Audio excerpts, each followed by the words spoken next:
বাবা, ঠাম্মা, সোনা ঠাম্মা, কি হয়েছে গো? কেন? কি আবার হবে? তোমরা সবাই এমনভাবে কথা বলছো যেন বাড়িতে একটা কিছু মারাত্মক ঘটনা ঘটে গেছে। তিনজনে মিলে চুপি চুপি।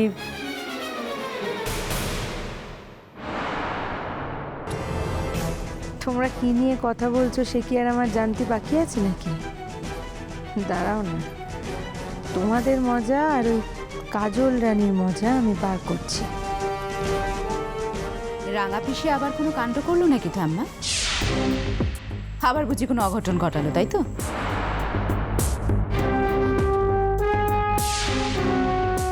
কেন বাবা, শুধু রাঙা পিসির অঘটনের কথা মনে পড়লো কেন? হ্যাঁ, বাড়িতে শুধু কি রাঙা পিসি অঘটন ঘটিয়ে বেড়ায়? বলতে দে না ছুটকি, ওর যদি সামান্য বোধ বুদ্ধি থাকতো তাহলে কে কথাটা বলতো?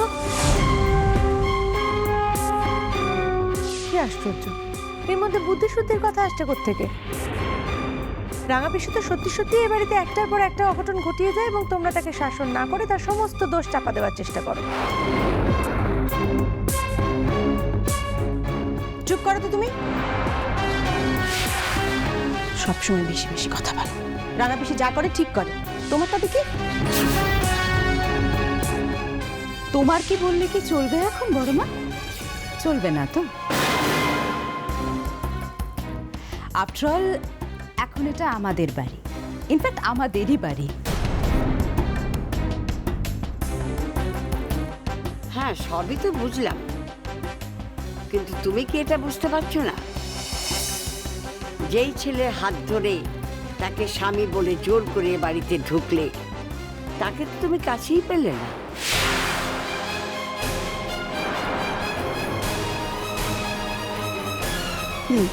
আর কোন পাবে কি তাও? ছি ছি ছি ছি ছি, ঠাম্মা, তোমরা বয়স্ক মানুষ হয়ে এসব কি যাতা বলছো? না না না, এ ভারী অন্যায়, ভারী অন্যায়। একটা একটা অসহায় মেয়ে দুদিন হলো বিয়ে হয়ে এসছে এ বাড়িতে, আজ তার স্বামীর এত বড় বিপদের দিনে তোমরা ওকে যাতা করে কথা শোনাতে পারো না? কি হয়েছে ভূমি? কেন মেজ ঠাকুরপো, শুনতে পাওনি তুমি? আমরা তো এখন এখানে সবাই দাঁড়িয়ে ভূমি দেবীর কাছে কথা বলা শেখার ক্লাস করছি।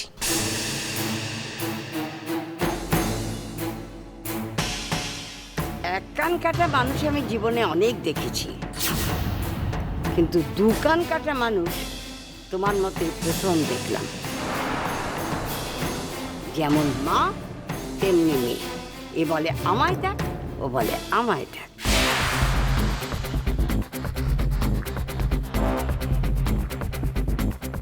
শোনো আসছি, মানিক জোরের মতো সবসময় ওর পেছনে লেগে থাকো কেন? এ বাড়িতে মেলামেশা করার কি আর লোক নেই?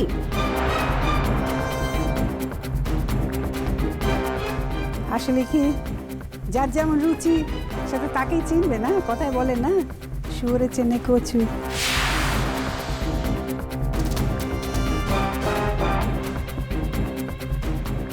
মা,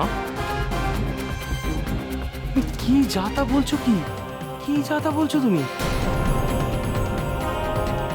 শোনো মেচকা, শোনো, কি যাতা করে বলছে আমাদের, কতটা অ্যাটাক করছে সবাই মিলে আমাকে। কি না, আমি আরশির পাশে থেকে আরশির হয়ে দুটো কথা বলেছি, তাই আমাকে এতগুলো কথা শুনতে হচ্ছে। বলতে দাও না ভূমি দিদি। আসলে কি জানো তো, একবার যখন নীলকে বিয়ে করে আমি বাড়িতে বউ হয়ে ঢুকেছি, তখন আমার স্বামীকে কিভাবে আমার কাছে রাখতে হয়, কাছে পেতে হয়, সেটা আমার খুব ভালো জানা আছে।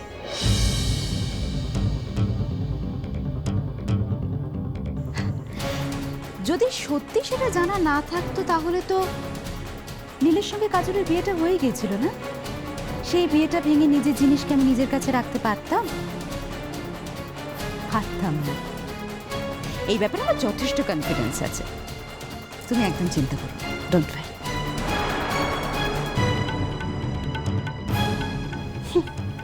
শুধু একটা কথাই ভুলে যাও মাঝে মাঝে, যে নীল একবার বিয়ে ভেঙে তোমাকে বিয়ে করেছে, সেই নীলই কিন্তু আবার তোমার সঙ্গে বিয়েটা ভেঙে আবার কাজলের কাছে চলে যেতে পারে।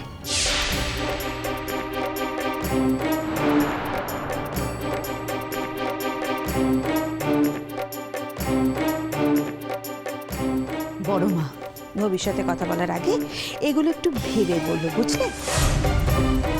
আর অত অহংকার করো না, কেমন? অহংকারী পতনের মূল কারণ কি না?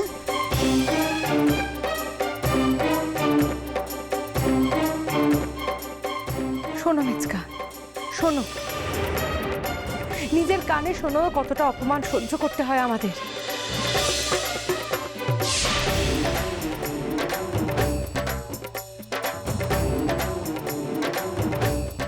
শোনো শুভ, দুদিনে বাড়িতে পা পড়েনি, সে যদি আমার মেয়ে সম্পর্কে যা খুশি তাই বলতে পারে, তাহলে আমিও যা খুশি তাই বলবো।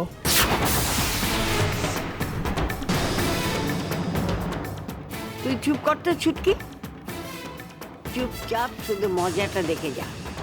একবার মিনুকে এই বাড়ির বউ হয়ে আসতে দে, দেখবি কারো ট্যাপও আর থাকবে না মুখে। হ্যাঁ,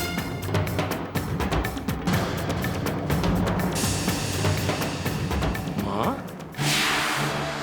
সোনা জেঠি, এবার তো আমারই ভয় বুক শুকিয়ে যাচ্ছে।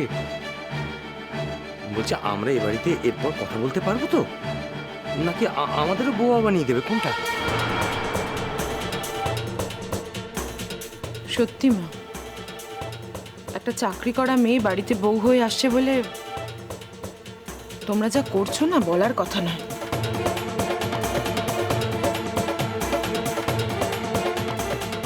হ্যাঁ, ওই মিনু এসে একেবারে সবার হাতে মাথা কাটবে।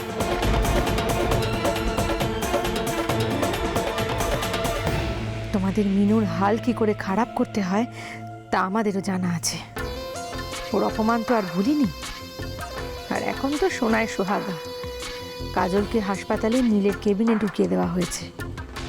বিয়েটা হতে দাও না একবার। ছি ছি ছি ছি ছি ছি, কত বড় বেঈমান হলে মানুষ এরকম কথাগুলো বলতে পারে? যার যার সম্পর্কে এত বড় বড় কথা বলছিস, সেই তো তোর ছেলের জন্য সব থেকে বেশি চেষ্টা করেছে মেজ। সব কথা ভুলে যাস না তো তাড়াতাড়ি। কোনো দরকার ছিল না তো। আমরা তো ওর পায়ে ধরতে চাইনি নীলকে ওই হসপিটালে ভর্তি করার জন্য। আমার তো মনে হয় নীলকে ওই হসপিটালে ভর্তি না করে যদি অন্য কোথাও ভর্তি করা হতো, তাহলে এতদিন অনেক বেটার ট্রিটমেন্ট হতো আর নীল অনেক তাড়াতাড়ি সুস্থও হয়ে যেত।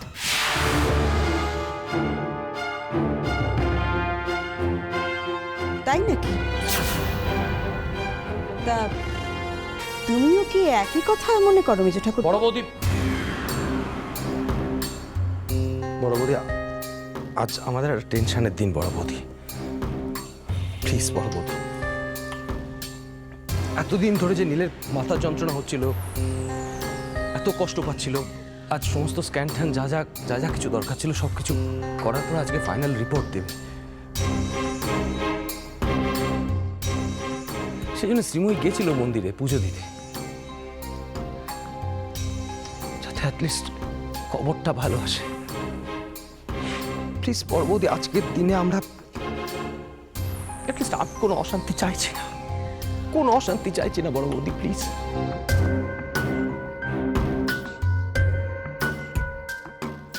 এটা এবাড়ির দুই গুণবতী বউকেই বলো, আমাদের নয়। কেন, আমরা কি অশান্তি করছি নাকি? আসল কথা, আমার বৌমাকে এ বাড়ির কেউ সহ্য করতে পারছে না। আর ভূমি ওকে একটু আগলে রাখে বলে সবার ভূমির ওপর রাগ।